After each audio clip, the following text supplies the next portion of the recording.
Hey everyone, and welcome to this exciting explainer. If you're a student or a parent gearing up for that second semester English exam, you've landed in the absolute perfect spot. Today, we aren't just going to sit around and study. We're actually going on a guided study quest to totally conquer your English revision. I am so thrilled to be walking you through this material step by step to make sure you walk into that test feeling incredibly confident and perfectly prepared. So, let's dive right in, shall we? First things first, let's set the stage. This explainer is built directly from the official English Revision Grade 4 booklet, and that's from the brilliant English department at Al Dair Primary Intermediate Girls School in the Kingdom of Bahrain. So a huge shout out to your amazing teachers, Mrs. Efat Abdunabi, Vice Principal Mrs. Miranda Janahi, and Principal Mrs. Nuha Al-Kabi for putting together such a game-changing resource. If this is your school, you are exactly where you need to be. You know, sometimes looking at a whole new language feels a bit like staring at a giant puzzle. But here is a little secret for you. You already have all the puzzle pieces. You've got the tools, the brain power, and the skills right there in your toolkit to succeed. Our mission today is really just to organize those tools so you can use them flawlessly on test day. To keep things super simple and lower any test anxiety, we've broken our quest down into 4 manageable levels. 1. Mastering new English vocabulary. 2. A reading comprehension passage about student hobbies. 3. Grammar rules, where we'll help a boy named Ahmed pack for a trip to Turkey. And finally, level 4, writing practice, where we'll craft a perfect paragraph giving advice to a sick friend. Level 1. Mastering new English vocabulary. Let's find the right picture. So vocabulary, it isn't just about memorizing endless lists of words, right? It's really about matching meaning to the real world. Let's look at an example straight out of your booklet. The instructions ask us to read a sentence and choose the correct option. The sentence is, I will download a new app tomorrow. I want you to actively practice right now. Go ahead, hit pause on this explainer and try to guess the answer. Which choice represents a new app? Okay, let's compare the options we have. One is the green icon for WhatsApp. The other is a web browser address bar starting with HTTP. This brilliantly illustrates how we can just use logic to eliminate wrong answers. The word in our sentence is app, which is short for application. We download apps, like WhatsApp, straight onto our phones or tablets, right? The other option is just a website URL that you type into a browser. It's not an app you download. So, the correct answer is absolutely the WhatsApp option. Great job if you got that. Level 2. Reading comprehension. Student hobbies. Decoding the text. Now sometimes, seeing a massive block of text on an exam paper can feel a bit overwhelming, but it really doesn't have to be. The trick is to just decode the text, basically breaking a long paragraph down into bite-sized, easy-to-understand pieces. Our passage starts with a great scene-setting sentence. A lot of students in our school have interesting hobbies. As we read further, we're introduced to 3 main characters. We meet Laura, who is 11, Mona, who's 15, and the narrator's best friend, Reem, who is 13. The paragraph is literally packed with details about what they like to do and what subjects they excel in. Instead of rereading that dense paragraph over and over and stressing out, we can synthesize all that information into a really clear table. We've got categories for name, age, hobbies, and best subject. Laura is 11, likes writing stories and painting, and is good at Arabic. Mona is 15, likes cooking and playing piano, and she's good at art and English.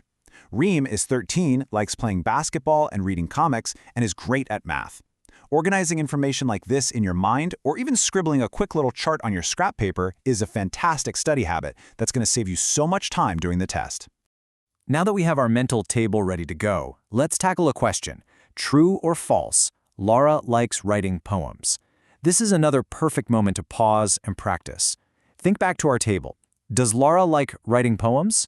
Well, the answer is false. The text specifically tells us that Laura likes writing stories and painting pictures, not writing poems. See how simple that becomes when you break the text down? Let's try some short answer questions now. Question 1, how old is Reem? Question 2, what subject is Mona good at? By scanning our visual table, we can instantly find the answers without getting lost in the paragraph all over again. We look at Reem's info under age and see she's 13. So the perfect, full sentence answer is, she is 13 years old. Then we check out Mona's info under best subject and we see art English. So our answer is, she is good at art and English. You are doing absolutely incredible. Level 3. Grammar rules. Turkey trip. choosing the right word. Okay, grammar. Grammar is essentially the rule book for making our sentences make sense. We have a very important mission here. We need to help a boy named Ahmed prepare for an upcoming trip to Turkey by finding the exact missing words in a short story. Here's our first sentence. He, blank, go to the airport tomorrow because he wants to travel to Turkey. Your choices are went, will, or would. Pause and guess. Okay, the secret key to unlocking this sentence is the word tomorrow. Tomorrow hasn't happened yet, right? It's in the future. Therefore, we must use the future tense verb. The correct choice is will. He will go to the airport tomorrow. The story continues, telling us the weather in Turkey is cold and windy and sometimes raining. So, my brother should blank some jackets with him. Our choices are take, taken, or taking. The crucial point here is understanding the grammar rule connected to the word should. Should is what we call a modal verb, and the rule dictates that it must be followed by the base form of the verb. That means no extra endings like en or ing.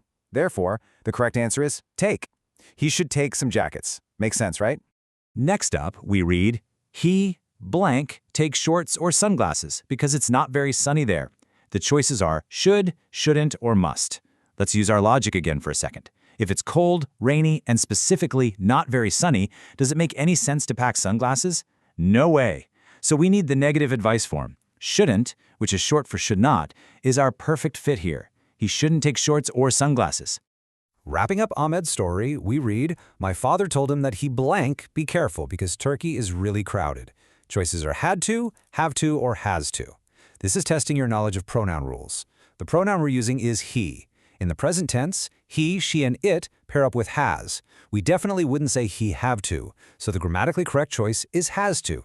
He has to be careful. And with that, Ahmed is fully packed and prepared for his crowded, exciting trip. Level 4, Writing Practice. Giving advice. Crafting the perfect paragraph.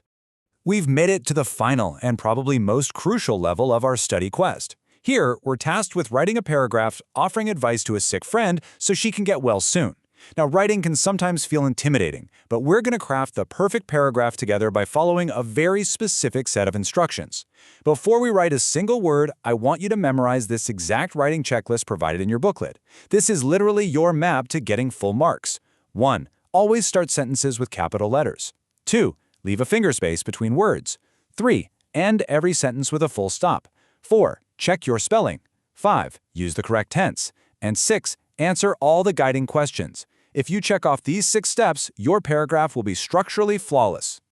Now, step 6 mentioned guiding questions. The exam booklet actually gives us 7 specific questions we must answer in our paragraph to succeed. What is your name? How old are you? Where are you from? What's your friend's name? What is wrong with her? What are 3 things she should do, and what are 2 things she shouldn't do? Let's build our paragraph by answering these one by one. Let's look at an example using the characters from the booklet. We're going to pretend to be Mona.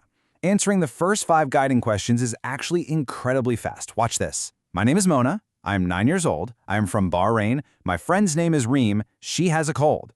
Just like that, in a few short, crisp sentences, we have perfectly set the context and answered 5 out of the 7 questions. Now for the actual advice part. We need 3 things she should do and 2 things she shouldn't do. Let's visualize this structure clearly in our heads. For should, we can say, go to the doctor, take medicine, and drink hot drinks. For shouldn't, since she has a cold, we can advise her not to turn on the AC and not to eat ice cream.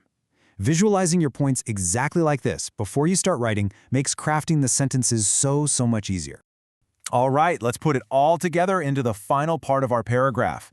She should go to the doctor, she should take medicine, she should drink hot drinks, she shouldn't turn on the AC or eat ice cream. Look closely at this final checklist. Notice how every single sentence starts with a beautiful capital letter, there are clear finger spaces between words, and every sentence ends firmly with a full stop. We followed the checklist perfectly. And just like that, mission accomplished. We've successfully reached the end of our guided study quest.